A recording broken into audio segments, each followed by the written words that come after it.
Halo guys, berjumpa kembali dalam YouTube channel kami yaitu Cahaya Timur Sel. Kali ini kita akan membahas Redmi Buds Lite 3. Agaknya untuk membahas TWS yang satu ini kita ketinggalan. Jadi kita akan review sesuai penggunaan kita. Oke, kita langsung aja ke kelengkapan yang didapat dari TWS 1 ini. Untuk TWS 1 ini kita dapat Air Tips beserta buku panduan penggunaan.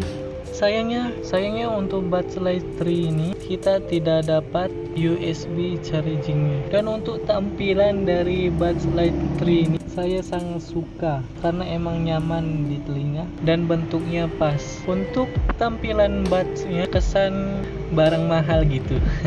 Untuk chargingnya udah menggunakan Type-C. Lama penggunaannya bertahan 5 jam.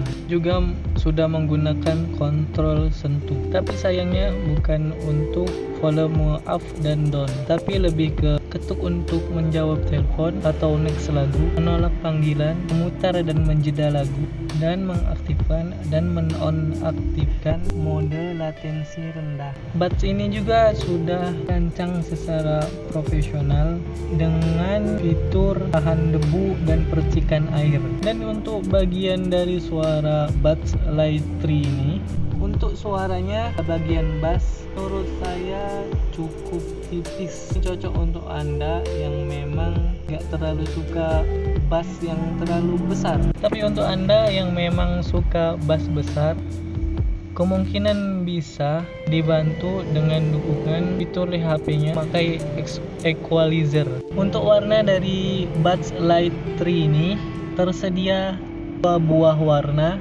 yaitu hitam dan putih, dan sudah mendukung Bluetooth 5.2. Oke guys, itu aja sedikit informasi yang dapat saya sampaikan tentang Buds 3 Lite ini. Jika kalian ingin memesan handphone, smartphone, serta aksesoris lainnya seperti video yang kita bahas ini, langsung aja buka store kami di Bukalapak serta Tokopedia yaitu Cahaya Timur Sel, atau kunjungi media sosial kami di Cahaya Timur Sel, Facebook dan Instagram. Terima kasih.